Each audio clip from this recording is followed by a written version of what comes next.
ហ៊ានធ្វើបុកល្ហុងតាម YouTube សោះឥឡូវមកបែកកណិតបើកហាងបានមួយបាត់មកបងប្អូនមកស្គាល់ជាមួយនឹងបុកល្ហុងបងប្រុសដែលកន្លែងរបស់គាត់មានឈ្មោះថាបុកល្ហុងពូភៀបដែលនៅនេះគឺផ្ដោតលើបុកល្ហុងជាសំខាន់តែម្ដងអញ្ចឹងអ្នកដែលចូលចិត្តបុកល្ហុងគឺត្រូវម៉ាច់ហើយមនុយបុកល្ហុងរបស់គាត់មានដូចជាបុកតាពាំងព្រែកបុកកពីងរាជបុកមីបុកចម្រោះជ្រក់ជើងមាន់ជើងទាជ្រក់តាពាំងព្រែកអូនិយាយទៅគឺមានច្រើនសម្បូរបែបមែនតែនហើយចង់បានហិលល្មមក៏បានហិលហោះហិលបែកញើសខ្ចាយអីហ្នឹងអាចកំងថែមថយទៅតាមការចូលចិត្តបានបើនិយាយពីរសជាតិបុកល្ហុងហើយជ្រក់របស់គាត់វិញនេះគឺគាត់ធ្វើមកល្មមញ៉ាំគ្រាន់តែគិតក៏ស្រក់ទឹកមាត់ដែរហើយបើបានញ៉ាំជាមួយនឹងរបស់ហិលហិលចឹងហើយដាក់ជាមួយនឹង Express ទៀតគឺដូចបន្ថែមរសជាតិឲ្យកាន់តែអែមណាតោះមក Explore with Express ទាំងអស់គ្នាជាមួយនឹងតំបន់ទេសចរដែលមានម្ហូបអាហារតាមតំបន់របស់គេបែបពិសេសអញ្ចឹងដូចជាបុកល្ហុងពូភៀបនេះចឹងគាត់មានបុកល្ហុងច្រើនជម្រើសជ្រក់ហិលហិលអីហ្នឹងដាក់ជាមួយ Express គឺចាប់ជាតិគ្នាល្អមែនតើ Express គឺជាផលិតផលខ្មែរមានពីររសជាតិមាន Express Strawberry អ្នកដែលចូលចិត្ត Strawberry គឺដឹងតែត្រូវម៉ាច់ហ្មងគ្រាន់តែបើកកំប៉ុងមកភ្លាមភាយក្លិន Strawberry ឡើងឈ្ងុយ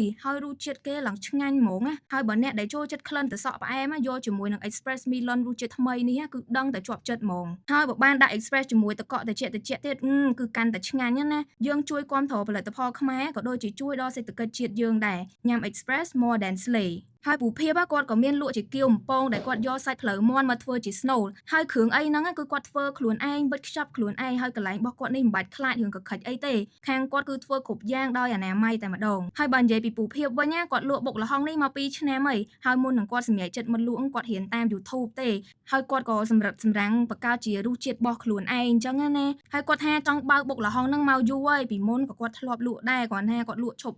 ណាគាត់លក់របៀបជាអាទៀសទូចមួយទេណាមួយទៀតគាត់រវល់ជាមួយនឹងការលក់អនឡាញបន្ទាប់មកហ្នឹងក៏គាត់ឈប់លក់បុកល្ហុងហ្នឹងហ្មងទៅតែក្រោយមកនេះហ្នឹងគាត់តាំងចិត្តមកលក់មែនតែនបើកហាងយកហ្មងណានិយាយទៅវិស័យលក់ម្ហូបអាហារហ្នឹងជាការស្រឡាញ់ចូលចិត្តរបស់បងប្រុសហ្មងរបៀបថាវាជាក្តីសម័យរបស់គាត់ហើយឥឡូវហ្នឹងគាត់បានបំពេញក្តីសម័យរបស់គាត់បានហើយក្តីសុខមកហឹងហ្មងហើយអីដែលជាក្តីសុខរបស់គាត់មួយទៀតហ្នឹងគឺភ្ញៀវពេញចិត្តរសជាតិរបស់គាត់និយាយទៅបងប្រុសគឺគិតគូរពីភ្ញៀវមែនតែនអត់ចង់ឲ្យភ្ញៀវមកហូបហើយខកបំណងទេភ្ញៀវពេញចិត្តឬមិនពេញចិត្តអីអ្នកលក់នេះគឺបើកចិត្តស្ដាប់ដើម្បីស្ថាបនាទាំងអស់មិនមែនលក់យកតែលុយទេណាអញ្ចឹងបើបងប្អូនចង់សាកបុកល្ហុងពូភៀបអាចមករកបានដែលទីតាំងរបស់គាត់គឺនៅក្រុងកំពតម្ដុំវងមូតារ៉េនឹងឯងគាត់បើកចាប់ពីម៉ោង 2 រសៀលឡើងទៅសម្រាប់ព័ត៌មានលម្អិតបន្ថែមទៀតអាចចូលមើលក្នុង comment វីដេអូបានហើយវីដេអូនេះគឺមានតែប៉ុណ្្នឹងទេជួបគ្នានៅវីដេអូក្រោយ